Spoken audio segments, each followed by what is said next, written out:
13년 전 이야기입니다. 아버지의 사업이 계속해서 어려워져 급기야 부도를 당하게 되었습니다. 당시에 저는 등록금이 절실히 필요한 시기였습니다. 아버지와 함께 차를 타고 오면서 아버지께서 저에게 말씀하셨습니다. 걱정하지 마라. 너에게 등록금 줄 돈은 아직 있다. 제가 그 말 듣고 참 마음이 울적했습니다. 저는 그것이 아버지의 마지막 남은 돈의 일부라는 것을 알고 있었습니다. 그날 밤 참 많이 울었던 기억이 납니다. 그리고 하나님의 은혜 가운데 정말 열심히 생활했습니다.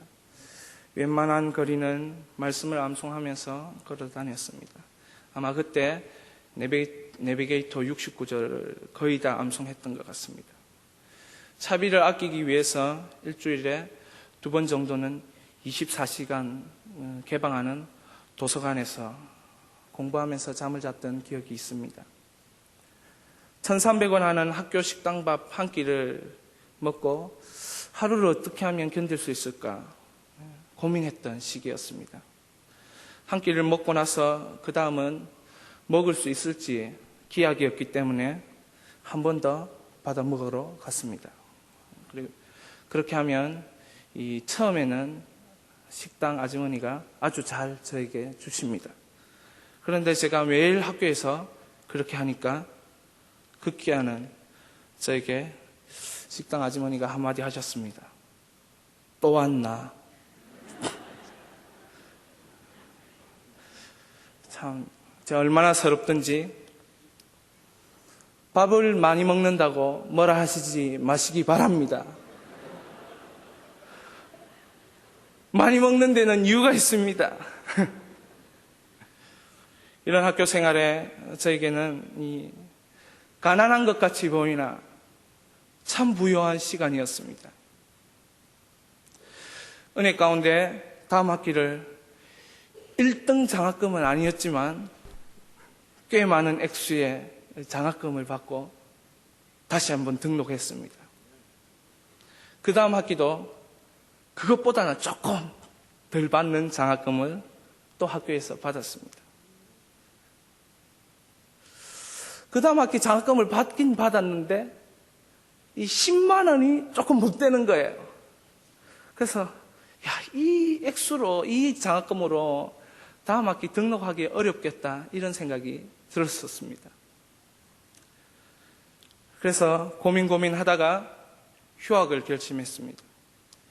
지하철 공사장으로 신문 배달로 고구마 장사로 이렇게 분주하게 그 한 해를 보내었습니다. 신문 배달을 할 때였습니다. 새벽 2시에 일어나 신문에 들어갈 간지 작업을 30분 정도 하고 각 집으로 배달을 했습니다. 처음 신문을 배달할 때 집을 찾아 넣는데 이 집이 그 집 같고 그 집이 이 집 같고 그렇게 해서 제가 낮 12시에 새벽 신문을 12시까지 배달했던 것입니다. 전화가 불통처럼 와서 신문이 어떻게 되었냐고 그래서 그런 어려운 시기를 신문 배달하면서 보냈습니다. 배달한 지 어느 정도 3개월이 지나니까 숙달이 되어서 2시 반부터 시작해서 새벽 2시 반부터 시작해서 7시 반까지 하니까 다 맞춰지더라고요. 새벽 공기를 맞으면서 배달을 시작했습니다. 배달을 하던 중 보면 아파트 단지 내에 이렇게 배달할 경우가 많이 있었습니다. 신문을 한 묶음 이 겨드랑이에 끼고 내가 가야 할 그 승강기를 타고 내가 가야 할 층 번호를 누릅니다. 그렇게 올라갈 때 그렇게 서럽더라고요. 그 추운 겨울에. 머리를 기대고 이 승강기를 타면서 올라가고 있는데 갑자기 이런 생각이 들었습니다. 내 인생 이대로 끝날 수도 있겠다. 그 생각이 들었습니다. 그때 주님께서 저에게 승희야, 너의 인생 이것으로 끝나지 않는다. 확신을 주셨습니다. 좋은 생각만 하고 살아야지 결심했기 때문에 떠오른 생각은 아니었습니다. 고백하기는 마음조차도 이끄시는 하나님을 깨달아 알아가는 은혜였습니다. 하나님이 일방적으로 찾아오심을, 나타내심을 체험하게 되는 귀한 은혜였습니다. 정신분열증 증세로 두 번이나 경험하고 자살을 3번이나 시도했던 사람이 하나님께 쓰임받을 수 있으리라 기대할 수 있겠습니까? 예, 있습니다. 왜냐하면 하나님의 은혜가 모든 사람에게 나타났기 때문입니다. 한때 하나님을 알고 성령 충만한 삶의 기쁨을 누리다가 도로 침체에 어두운 늪속에 미끄러져 1년 이상 방황했던 사람, 그 사람이 다시 예수 그리스도를 증거하며 예수 그리스도와 더욱 가까이 동행하기를 바랄 수 있겠습니까? 예, 있습니다. 왜냐하면 하나님의 은혜가 모든 사람에게 나타났기 때문입니다. 바로 이 사람이 찬송가 190장 샘물과 같은 보혈은 임마누엘 피로다 작시자 윌리엄 카퍼입니다. 또한 무신론자로서 더할 나위 없이 방탕하게 살았고 복음을 조롱하고 자기 동료들이 고백하는 신앙을 없애려고 애썼던 사람, 이 사람이 하나님을 알게 되리라 소망할 수 있겠습니까? 예, 있습니다. 왜냐하면 하나님의 은혜가 모든 사람에게 나타났기 때문입니다. 예수 그리스도를 믿은 후에도 안목의 정욕에 정복당하는 사람이 있다면 그 경우는 어떻겠습니까? 눈앞에 아른거리는 유혹의 함정에 또다시 죄를 짓게 되면 그 사람은 어떻게 되겠습니까? 이런 사람도 다시 그리스도의 능력과 그분의 은혜를 체험할 수 있습니까? 예, 있습니다. 왜냐하면 하나님의 은혜가 모든 사람에게 나타났기 때문입니다. 아멘. 이 사람이 찬송가 405장 나 같은 죄인을 살리신 주 은혜의 놀라와를 지었던 존 뉴턴입니다. 영혼을 위해 쓰임받을 수 있는 기회는 결코 닫히는 법이 없습니다. 침체와 싸웠던 윌리엄 카퍼도 하나님의 일방적인 찾아오심으로 영혼을 위해 쓰임받는 기회를 누릴 수 있었습니다. 방탕했던 존 뉴턴도 하나님의 일방적인 찾아오심으로 영혼을 위해서 쓰임받을 수 있는 기회를 누렸습니다. 윌리엄 카퍼와 존 뉴턴에 대해서 조금 더 언급하면 한 가지 놀라운 비밀을 깨닫게 될 것입니다. 윌리엄 카퍼는 평생 주기적으로 우울증에 시달렸던 사람입니다. 몇 번 자살을 시도했고 33세가 되었을 때 18개월 동안 정신병원에서 요양하기도 했습니다. 그런데 이러한 윌리엄 카퍼가 노예 상인이었던 존 뉴턴의 간증을 들었을 때 하나님의 베푸신 놀라운 은혜를 체험하게 되었습니다. 윌리엄 카퍼에게 소망을 주었던 것은 어둠으로부터라는 존 뉴턴의 간증을 들었을 때였습니다. 하나님의 은혜가 모든 사람에게 나타났다는 존 뉴턴의 어둠으로부터의 간증은 윌리엄 카퍼에게 소망을 주었던 것입니다. 예수 그리스도를 주로 시인하고 고백하는 존 뉴턴의 간증이 터쳐나올 때 윌리엄 카퍼에게 다시 한번 예수 그리스도에 대한 소망을 가질 수 있게 되었던 것입니다. 하나님의 구원이 자기에게 결코 미칠 수 없다고 확신하고 있었던 윌리엄 카퍼, 그 마음을 존 뉴턴의 간증이 바꿔 놓았던 것입니다.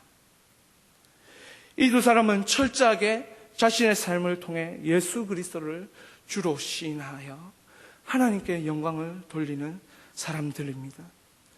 그들의 모든 죄를 덮어주었던 하나님의 은혜는 또한 그들을 하나님의 사랑으로 묶어주었고 그들이 살아계신 하나님 안에 영원히 머물 수 있도록 해주었습니다. 그들의 인생은 철저하게 예수 그리스도를 주로 시인하기까지 설득되는 삶을 살았던 것입니다. 그래서 윌리엄 카퍼는 샘물과 같은 보혈은 찬송가 190장의 작시자가 되었습니다. 그래서 존 뉴턴은 나 같은 죄인 살리신 주 은혜 놀라와 찬송가 405장의 작시자가 되었던 것입니다.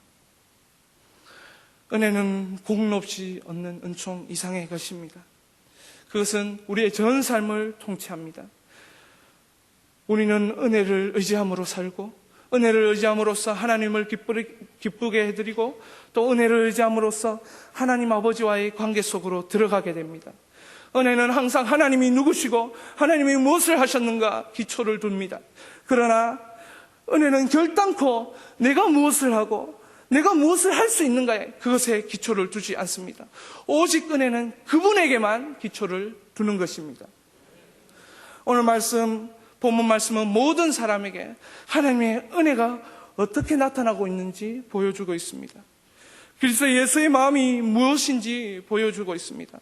어떻게 살면 하나님의 영광에 붙들려서 살 수 있는지 보여주고 있습니다. 본문은 예수님의 세 가지 독특함을 통해서 우리에게 이것을 알려주고 있습니다.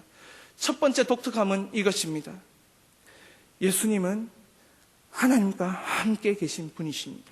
예수님은 하나님의 형상을 가지고 모든 사람에게 나타난 은혜였습니다. 본문 5절, 6절 말씀입니다. 함께 보시겠습니다. 너희 안에 이 마음을 품어라. 곧 그리스도 예수의 마음이니 그는 근본 하나님의 본체시나 하나님과 동등됨을 취할 것으로 여기지 아니하시고. 본체라는 언어적인 뜻은 형체, 외부의 생김새라는 말입니다. 구약 성경에서는 인식 가능한 하나님의 형태가 나오지 않습니다. 즉 하나님은 인식 불가능한 분이십니다. 우리의 지혜로 그분을 알 수 없습니다. 이해할 수 없습니다. 오직 그분이 우리에게 가르쳐 주셔야만 우리가 그분을 이해할 수 있는 것입니다. 그런데 예수님은 하나님의 본체시다 이렇게 말씀하고 있는 것입니다. 영이신 하나님께서 형체로 나타나셨다 말하고 있는 것입니다. 이것은 사람들이 하나님을 알 수 있도록 하시기 위함입니다. 알 수도 없는 분, 이해할 수도 없는 분을 우리가 알도록 이해할 수 있도록 나타나신 분이 바로 우리 주 예수 그리스도이십니다. 아멘. 다시 말하면 우리는 하나님을 알 수도 없는 사람입니다. 우리는 스스로 하나님을 찾을 수 없는 사람이었습니다. 그런데 하나님께서 예수님을 통해 일방적으로 우리에게 찾아오십니다. 히브리서 1장 2절 3절입니다. 이 모든 날 마지막에 아들로 우리에게 말씀하셨으니 이 아들을 후사로 세우시고 또 저로 말미암아 모든 세계를 지으셨느니라. 이는 하나님의 영광의 광채시여 그 본체의 형상이시라. 그의 능력의 말씀으로 만물을 붙드시며 죄를 정결케 하는 일을 하시고 높은 곳에 계신 위엄의 우편에 앉으셨느니라. 예수님은 하나님의 영광의 광채로 모든 사람에게 나타난 은혜입니다. 예수님은 하나님의 본체로 모든 사람에게 나타난 하나님의 은혜입니다. 예수님은 하나님의 형상으로 모든 사람에게 나타난 은혜입니다. 특히 하나님과 동등됨을 취할 것으로 여기지 아니하셨다. 이 동등됨이란 것은 예수님이 선재하셨다 이렇게 말하는 것입니다. 이 말은 창세전에 예수님이 하나님과 함께 계셨다 이 말씀입니다. 요한복음 1장 1절에서 3절입니다. 태초에 말씀이 계시니라. 이 말씀이 하나님과 함께 계셨으니 이 말씀은 곧 하나님이시니라.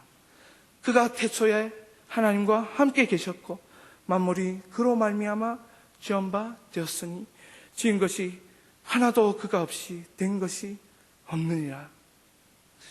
예수님은 영원 전부터 시간이 시작되기 전부터 계신 분이십니다. 예수님은 말씀으로 오신 분이십니다. 예수님은 만물을 지으신 분이십니다. 이 사실은 놀라운 하나님의 위로와 격려와 하나님의 진리를 우리 가운데 깨닫게 합니다. 예수님이 태초부터 계셨다는 사실은 어디로 왔다가 어디로 가신지 알지 못하고 방황하는 사람과 인생에게 그 인생의 종착지가 어디인지 알게 합니다. 왜냐하면 시작하신 분은 끝을 알고 계시기 때문입니다. 예수님이 모든 세계를 지으셨다는 사실은 세상 자체가 문제라고 생각하는 사람들에게 삶의 분명한 이유가 무엇인지 발견하게 합니다. 삶을 긍정적으로 바라보게 합니다. 왜냐하면 만드신 분은 세상의 분명한 목적을 알고 계시기 때문입니다. 예수님이 말씀으로 오셨다는 사실은 절대 가치가 사라진 세상에, 혼란스럽고 혼미하고 혼동스러운 세상에 흔들리지 않는 절대 기준, 흔들리지 않는 절대 가치를 세웁니다. 왜냐하면 말씀을 통해 영원한 생명을 깨닫게 되기 때문입니다. 두 번째 독특함은 이것입니다. 예수님은 하나님으로 자신의 권리를 포기하신 분입니다. 예수님은 우리 죄 때문에, 나의 죄 때문에 죽기 위해 모든 사람에게 나타난 은혜입니다. 빌립보서 2장 7절 8절입니다. 한 목소리로 같이 읽겠습니다. 오히려 자기를 비어 종의 형체를 가져 사람들과 같이 되었고 사람의 모양으로 나타나셨음에 자기를 낮추시고 죽기까지 복종하셨으니 곧 십자가에 죽으심이라. 7절에 비어, 비우다 라는 뜻은 헛되이 또는 아무것도 아니다 라는 의미입니다. 예수님께서는 아무것도 아니기를 원하셨습니다. 예수님께서는 종이기를 원하셨습니다. 인간의 모든 조건 아래로 일부러 예수님께서는 내려오셨습니다. 그리고 십자가의 죽으심으로 완전한 복종을 우리에게 나타내셨습니다. 예수님이 왜 사람들과 같이 되어야 했겠습니까? 예수님이 왜 죽기 위해 이 땅에 오셔야 했겠습니까? 예수님께서 왜 로마 제국이 외국인과 노예에게만 적용시키는 가장 치욕적인 형벌을 당해야만 했겠습니까? 예수님께서 이 땅에 오실 때 온 우주의 왕으로, 진정한 우주의 왕으로 오실 수 있었습니다. 그러나 그분은 그렇게 하지 않으셨습니다. 아무것도 아닌 분으로, 종으로 이 땅에 오셨습니다. 창조주로 피조물을 섬기기 위해 이 땅으로 오셨습니다. 저는 이것을 교리적인 부분으로 여러 가지 말할 수 있겠지만, 그러나 주님의 마음에 비추어서 좀 말씀드리고 싶습니다. 고린도후서 8장 9절입니다. 8장 9절 한 목소리로 함께 읽겠습니다.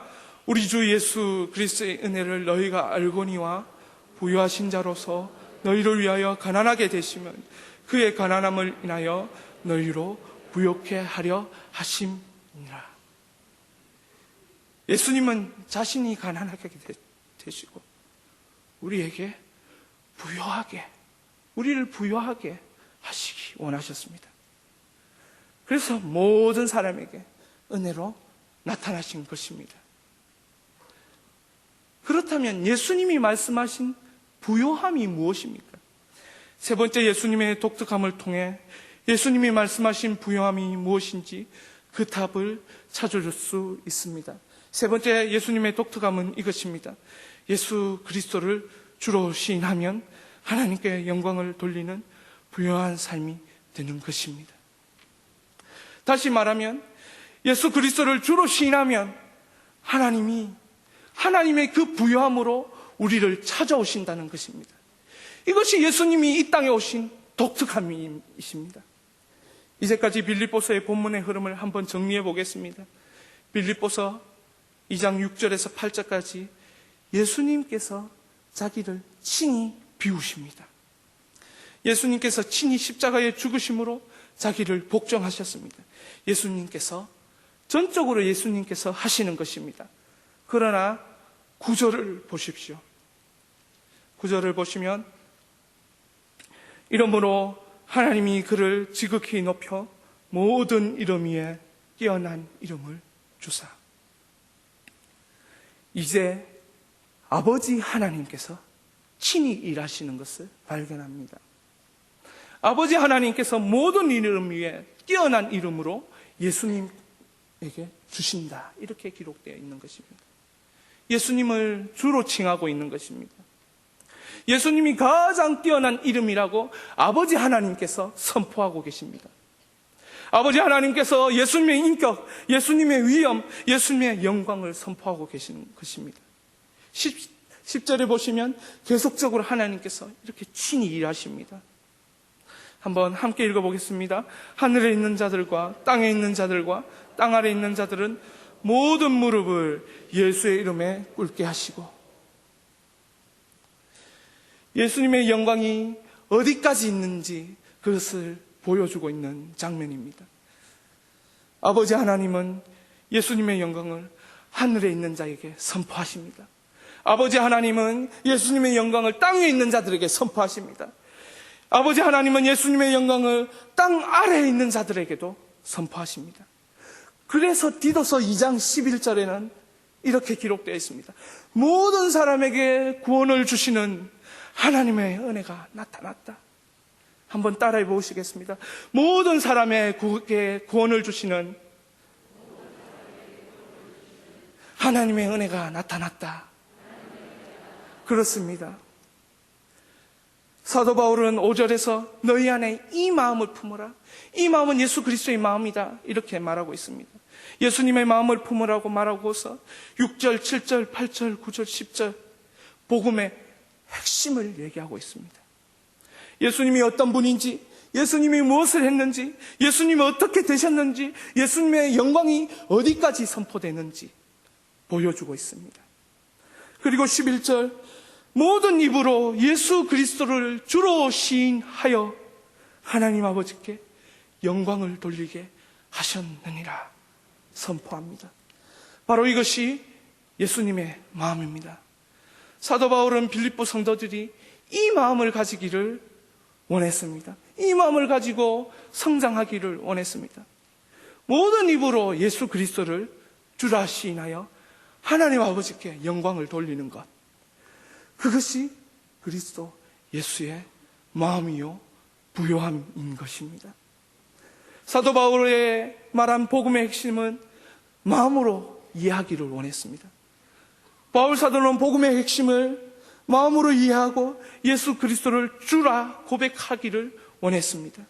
그렇게 시인하기를 원했습니다.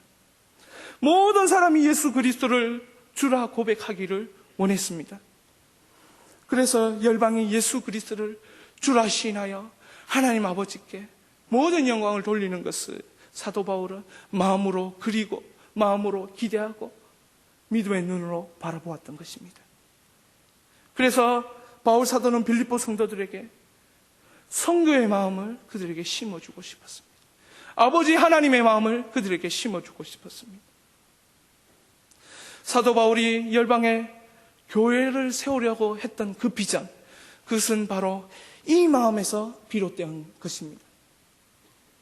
모든 사람이, 모든 입이 예수 그리스도를 주로 시인하여 하나님 아버지께 영광을 돌리게 하고자 하는 그 마음, 그 마음에서 사도 바울이 열방 가운데 교회를 하나 둘씩 세우는 비전을 가졌던 것입니다. 이 땅에 누가 가장 먼저 선교사로 오셨습니까? 바로 예수 그리스도, 그분 아니십니까? 바로 이 땅에 가장 먼저 오신 선교사이신 예수 그리스도가 먼저 이 마음을 사도 바울에게 부어주셨습니다. 아멘. 예수 그리스도를 시인하는 것, 그것은 그냥 되지 않습니다. 예수 그리스도를 시인하는 것은 하나님께서 우리를 이끌어 주셔야, 우리 마음을 이끌어 주셔야 예수 그리스도를 시인할 수 있는 것입니다. 법정에서 사건을 시인할 때 명백한 증거가 있어야 설득이 되어서 비로소 시인할 수 있게 되는 것입니다. 마찬가지입니다. 예수를 구주로 시인하는 것도 설득함이 있어야 할 수 있는 것입니다. 주님께서 우리를 설득하실 때 예수 그리스도를 구주로 시인할 수 있는 것입니다. 성령께서 예수님을 우리가 주로 고백하도록 설득하셔야 고백할 수 있습니다. 예수 그리스도를 주로 고백한다는 것은 모든 상황에서 주의 주되심을 인정하고 모든 상황에서 주님의 통치를 인정한다는 것입니다. 제자로서 모든 것을 포기하고 기꺼이 주님을 따르겠다는 말씀입니다. 요즘 섬기는 청년일부가 떠오르는 핫 이슈가 있습니다. 20명에서 많게는 30명이 나오는 마을 모임 장소가 절대적으로 부족한 것입니다. 청년일부의 경우 30명 정도가 모이면 분가를 하게 됩니다.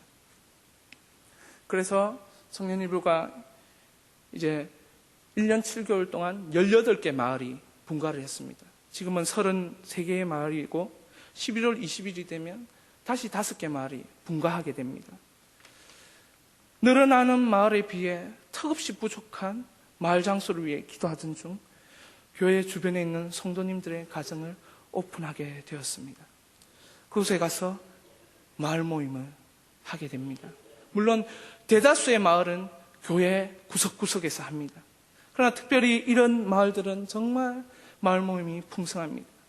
김성일 목사님의 가정에서 매주마다 햇세드 마을이, 정훈아 목사님의 댁에서 코람데오 마을이, 동상 김복희 권사님 댁에서 복음시안 마을이, 동부 이은희 집사님 댁에서 겸손한 마을이, 동부 최명렬 집사님 댁에서 충만한 마을이, 김문홍 권사님이 운영하시는 제일부동산에서 여호수아 마을이, 동부 이순옥 집사님 댁에서 로뎀나무 마을이, 김은수 장로님 댁에서 빛나는 마을이 이렇게 모이고 있습니다.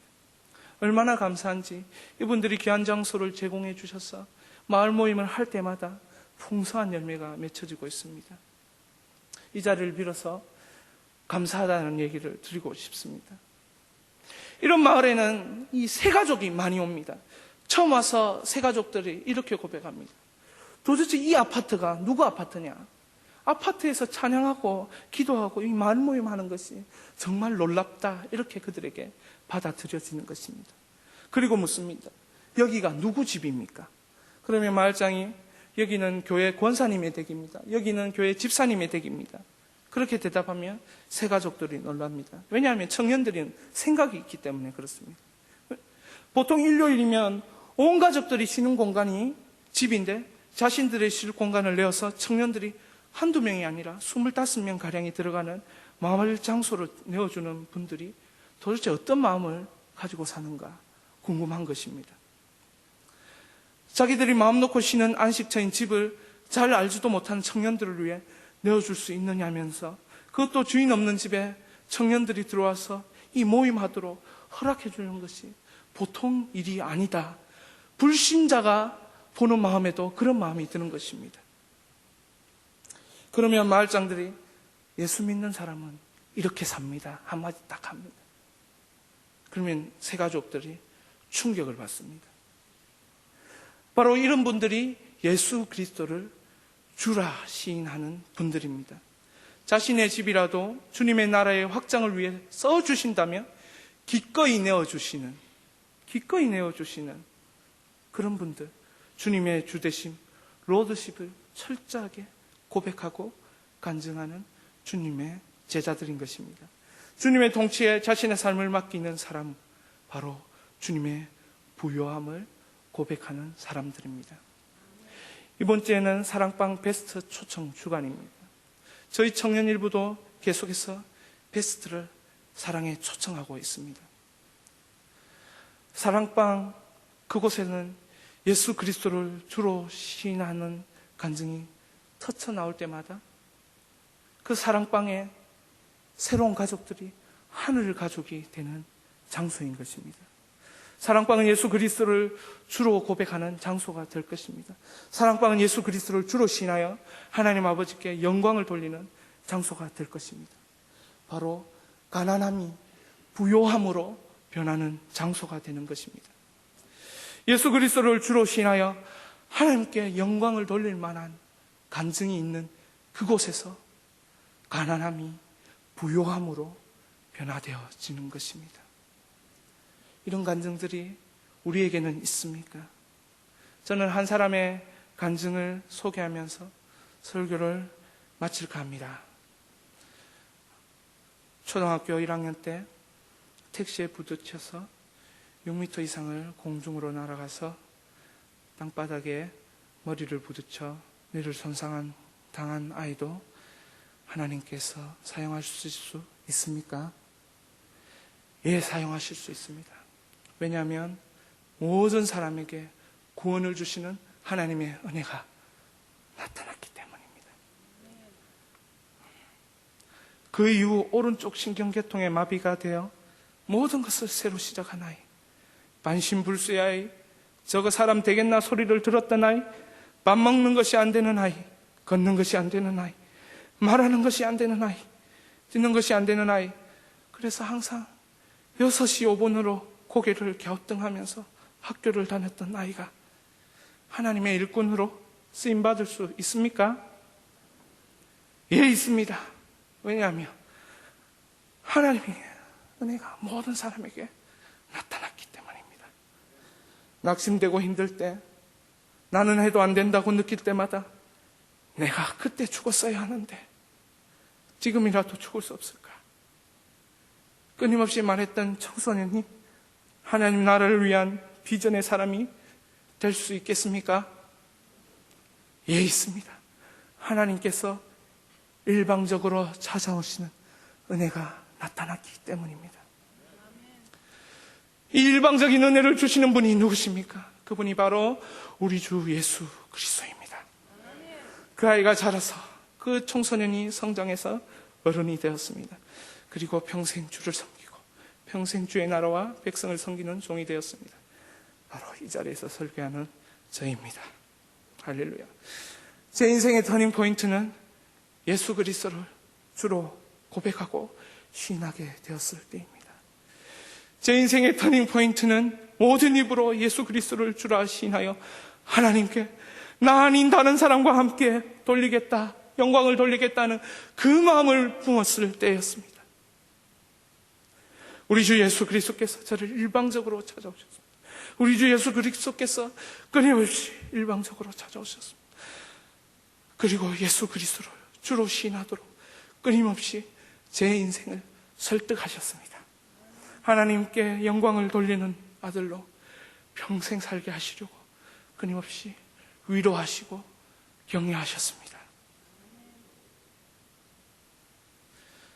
저는 기도할 때마다 끊임없이 제 영혼에, 제 심령에 우리 주 예수 그리스도께서 내 인생의 주인 되심을, 열방이 모든 사람이 예수 그리스도를 주라 시인하여 영광을 하나님께 돌리게 되는 것을 꿈꾸고 성령님께서 그것을 설교하십니다. 하늘에 있는 자들과 땅에 있는 자들과 땅 아래 있는 자들은 모든 무릎을 예수의 이름에 꿇게 하시고 모든 입으로 예수 그리스도를 주라 시인하여 하나님 아버지께 영광을 돌리게 하셨느니라. 아멘. 바라기는 저를 통해 모든 사람이 예수 그리스도를 주라 시인하여 부욕해 되어지는 은혜가 있기를 소망합니다. 저를 통해 열방이 주의 교회가 세워져서 모든 입이 예수 그리스도를 주라 고백하여 영광을 하나님께 돌리는 은혜가 있기를 바랍니다. 바라기는 우리를 통해서 모든 사람이 예수 그리스도를 주라 시인하여 부유한 삶이 무엇인지 깨닫게 되어지기를 원합니다.